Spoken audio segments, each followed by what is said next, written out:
Suspension and handling. This is where the flat track inspiration becomes reality. The S2 Del Mar runs on 19-inch wheels front and rear, which is an unusual choice for a street bike, usually 17-inch.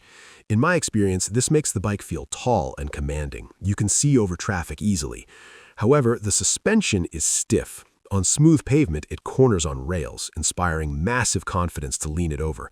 But on potholed city streets, that stiffness translates to a jarring ride. You feel every crack in the asphalt.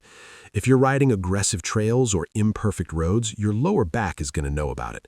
The agile geometry means it changes direction instantly, but you have to muscle it a bit more than a sport bike due to those larger wheels. Braking. It uses a single Brembo caliper up front. Honestly, for a bike that accelerates this fast, I initially wished for dual discs, but in practice, the regenerative braking is so strong that I barely touched the brake lever in city traffic.